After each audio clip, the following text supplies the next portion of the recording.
Eccoci, benvenuto a tutti, noi siamo qui, cuffia, microfono, Alessandro Barbero e Davide Savelli per una solita puntata. No, veramente non per una solita puntata del nostro podcast, dico bene. Questa è una puntata un po' particolare.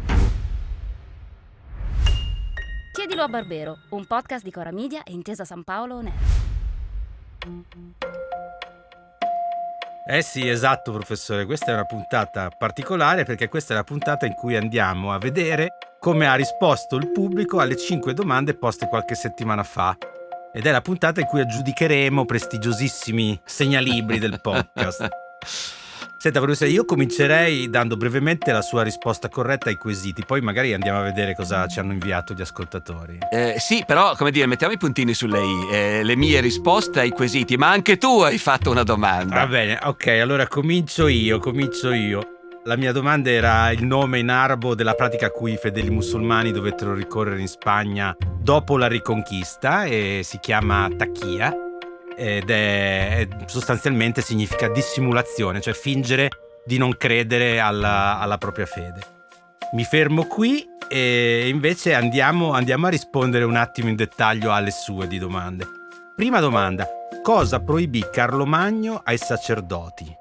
Allora, dunque, premessa naturalmente, molti di voi avranno sentito parlare a scuola di una cosa presentata in termini sgradevolissimi che si chiama il cesaropapismo bizantino. E cioè, in quel lontano impero decadente e corrotto, gli imperatori si permettevano di dare ordini al clero e di considerarsi i capi della Chiesa, non come da noi in Occidente. Peccato che anche da noi in Occidente, prima dell'anno 1000, imperatori e re si considerano i capi della Chiesa, sia pure con tutta la deferenza e il rispetto di questo mondo, e danno ordini al clero. In particolare Carlo Magno fa un capitolare, sono queste leggi dei re franchi, no? Che si chiamano così, sembra un nome mirabolante, un capitolare. È semplicemente perché è diviso in capitoletti numerati, punto primo, punto secondo.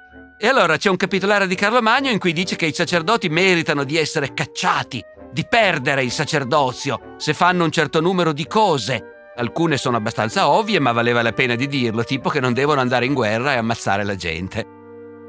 E Carlo Magno ci tiene talmente che un po' più avanti dice: e non devono versare il sangue neanche dei pagani.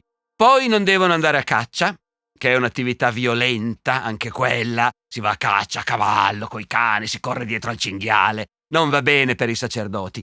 E a dire il vero Carlo Magno precisa anche: e non devono neanche andare a spasso nella foresta coi cani al seguito, perché c'era sempre il caso che uno dicesse: io non sto andando a caccia, per puro caso sono qui nella foresta con i miei cani. Ma no, neanche quello. E poi quello che a me piace di più, perché è più significativo e più istruttivo: non devono avere più di una moglie, perché altrimenti sono peggio dei laici, il che ci dice che i sacerdoti ci sposavano regolarmente, ma che la Chiesa si sforzava di spiegare alla gente che il matrimonio è una roba seria e che quindi, insomma, ci si deve sposare una volta sola. Almeno una volta sola per volta, ecco.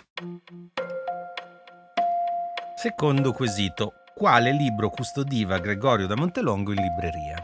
Gregorio da Montelongo, legato pontificio, grosso personaggio delle guerre fra Guelfi e Ghibellini nell'Italia del 200, quindi ecclesiastico di altissimo rango. Vabbè, questi ecclesiastici di altissimo rango che facevano politica ad alto livello e, come dire, avevano ai loro ordini principi e marchesi e capi militari e dirigevano anche le operazioni militari. E quindi non ci sembrerà così strano, anche se magari a noi sembrerebbe, che un ecclesiastico di alto rango, lo racconta il cronista Fra Salimbene, che è un francescano pettegolissimo, divertentissimo, aveva un libro, Gregorio da Montelongo, vediamo se mi ricordo come dice in latino, De sagacitate et arte pugnandi, quindi sull'arte e le astuzie del combattimento. Terzo quesito: con quale appellativo Maria Teresa chiamava Federico II? Maria Teresa d'Asburgo naturalmente, imperatrice d'Austria, regina d'Ungheria, coeva di Federico II, il grande re di Prussia, il quale cominciò la sua carriera appena salito al trono, aggredendo Maria Teresa che non gli aveva fatto niente e che però aveva le sue difficoltà perché il papà le aveva lasciato in eredità l'impero quando in teoria alle donne non spettava e quindi c'era mezza Europa che si era ribellata contro di lei. Federico II, poco carinamente, sceglie quel preciso momento per invadere la Slesia, provincia austriaca, e occuparla. A partire da quel momento Maria Teresa comprensibilmente gliel'ha giurata e quindi lo chiamava l'uomo cattivo. Per essere più precisi, siccome parlavano tutti francese nell'elite europea dell'epoca, le méchant homme. Eccoci al quarto quesito.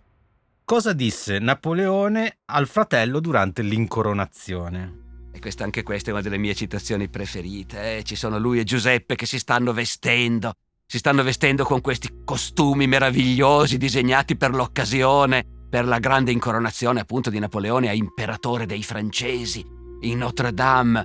E loro sono due nobilucci di provincia, sono due figli di un povero nobile spiantato della provincia più miserabile del Regno di Francia, la Corsica.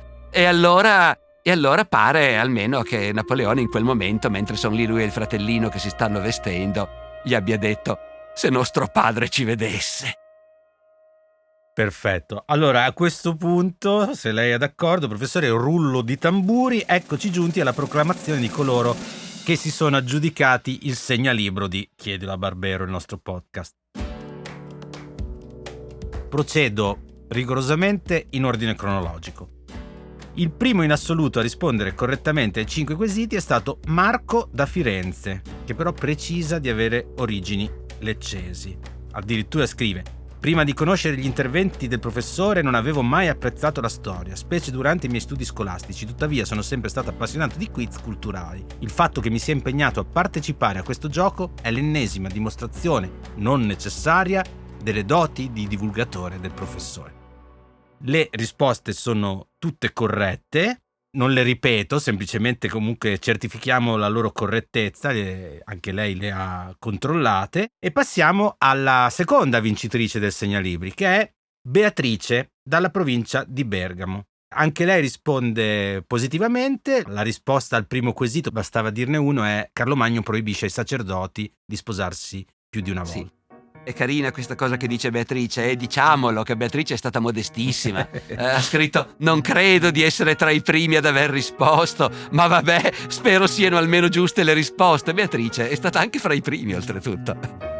Allora, il primo è stato Marco, Beatrice è seconda ed è stata anche umilissima perché in realtà è stata velocissima. E proprio di un paio di minuti tarda Emanuele alle 9.05, quindi un paio d'ore dopo la messa online del podcast. Emanuele risponde a tutte e 5 i quesiti. Qui però, Emanuele, segnalo questa cosa, professore, bellissima, che la risposta che riguarda Napoleone, cosa disse Napoleone a suo fratello Giuseppe, non ce la dà in italiano, ce la dà nella lingua di Napoleone, cioè il corso. Si babbu cividia. Niente male. No, è bellissimo questo, si babbu cividia. Tra l'altro, quindi tu dici che lui è corso? Ma non saprei. Ma. So che è a parte che, insomma, io sono romagnolo e quindi io sono un babbo, non sono un papà, no? E poi ogni volta che passo davanti a Piazza Pasquale Paoli su Lungotevere a Roma, praticamente tutti i giorni, a me viene sempre in mente il suo soprannome, Ubabbu di Apatria, no? Certo, il padre della patria. Ubabbu di Apatria. Cosa che ho imparato facendo con lei lo speciale su Bonaparte. Si classifica invece al quarto posto, e qui c'è una diversità importante, perché al quarto posto si classifica la classe prima D della scuola media Carducci di Venturina Terme, che ha cominciato a rispondere alla prima ora di lezione ed è riuscita nell'arco di 2 ore a completare correttamente tutti e 5 i quesiti. Le faccio ascoltare il vocale della professoressa Francesca, la loro insegnante.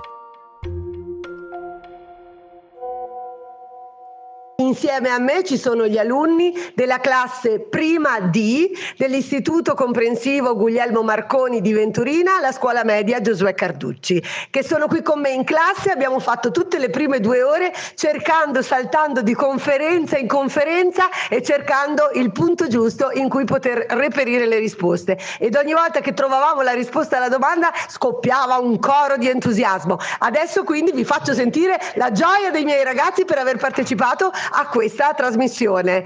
Ragazzi, salutate! No, è fantastica la prima D della Carducci, grazie. Va detto, professore, che il quesito che a quanto pare ha creato più problemi è stato il mio. Però devo dire che la classe prima D, che comunque ha meritato perché cronologicamente risulta quarta, ha avuto anche altri strumenti per convincermi, perché senta un po' questo. Erano dei filosofi questi longobardi? No! E cosa facciamo a quelli di Cora Media se non ci mandano il segnalibro di Barbero? Ma, oddio, questa cosa degli andiamo a bruciare la casa, io spero che di non doverle pagare il fio un giorno o l'altro, perché, come dire, ragazzi, non sono io che l'ho detto, erano i ciompi che andavano a bruciare la casa dei malvagi capi del popolo grasso, ecco. Detto questo, vorrà dire qualcosa che piace così tanto nella nostra Italia di oggi, l'idea di andare, che qualcuno si meriterebbe, ecco, vabbè. In ogni caso qui noi abbiamo un problema, perché, come dire, è un'intera classe. Quanti sono? Ce l'hanno detto quanti sono questi ragazzi? Non ce l'hanno detto, ma ce lo faremo dire presto. E il segnalibro lo mandiamo a tutti, naturalmente, ovviamente. certo, sì, certo. Poi, poco prima delle 11 di mattina, alle 10:56 per la precisione, arriva anche l'ultima vincitrice. Da Ancona ci scrive Lorenza, che ci invia un messaggio WhatsApp con 5 risposte corrette. Poi seguono altri ascoltatori che nei minuti e nelle ore successive rispondono correttamente a tutti i 5 quesiti. Ne cito qualcuno: Saman da Loano, Marco da Pistoia, Fabio da Alba, Andrea da Treviso, Alfredo da Caserta, Matteo da Torino. Hanno dato tutte le risposte corrette, ma sono arrivati un po' più tardi dei primi 5.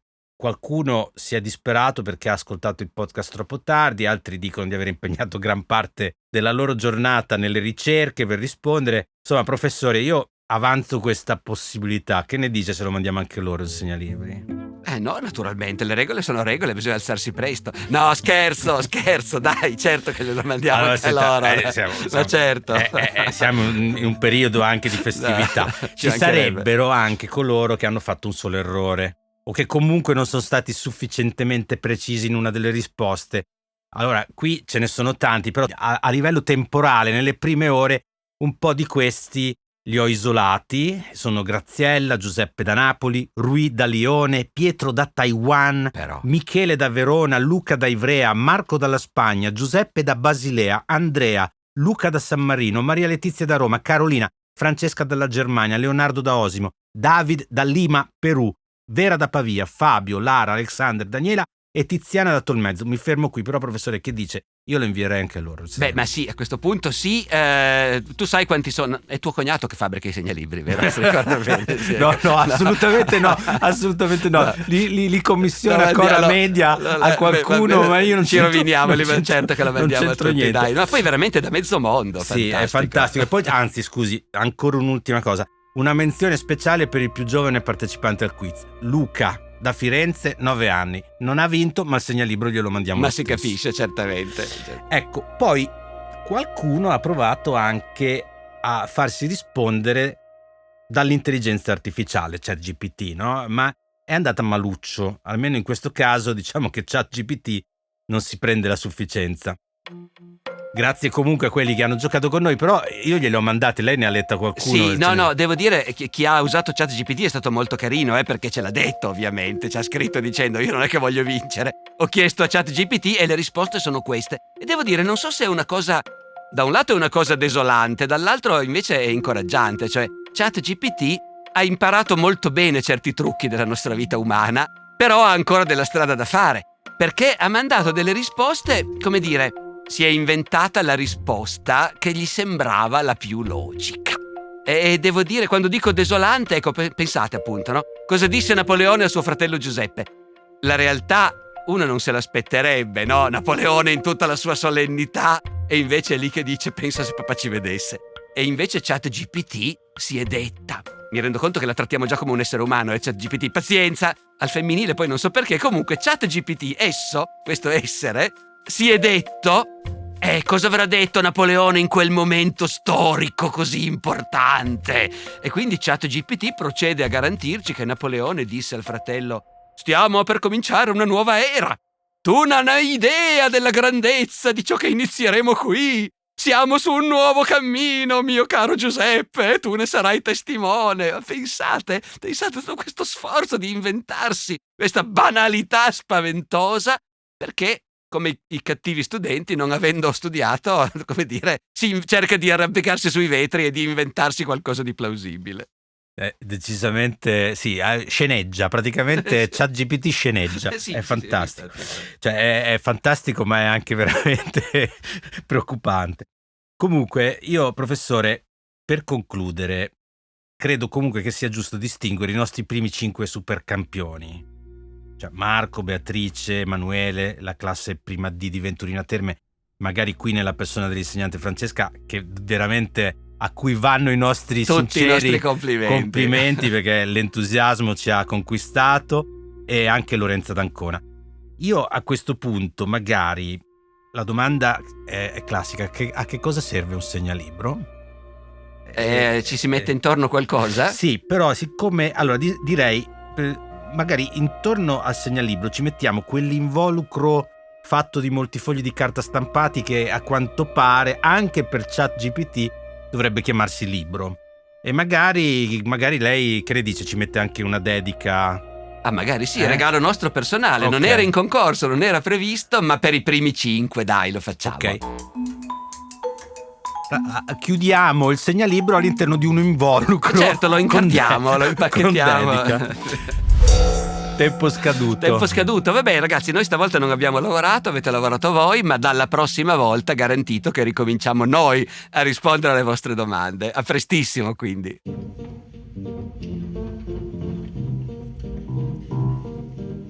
A conclusione di questa puntata davvero speciale, una segnalazione. Tra i numerosi involucri di carta atti a contenere un segnalibro, mi permetto di segnalare Allarme, i priori fanno carne, pubblicato dalla Terza e scritto dal nostro magister Alessandro Barbero.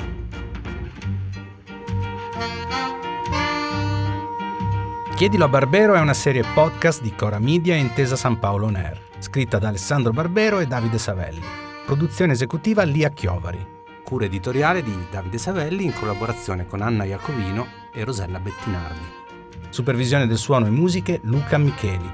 Post-produzione e montaggio del suono Luca Micheli e Mattia Liciotti. Coordinamento post-produzione Matteo Scelsa. Fonico di studio a Torino Riccardo Mazza di Experimental Studios. Fonico di studio a Roma Lucrezia Marcelli. Io sono Davide Savelli e vi do appuntamento alla prossima settimana ricordandovi che potete inviare le vostre domande via mail all'indirizzo chiediloabarbero@coramedia.com oppure con un messaggio WhatsApp anche vocale al numero 345 09 83 998.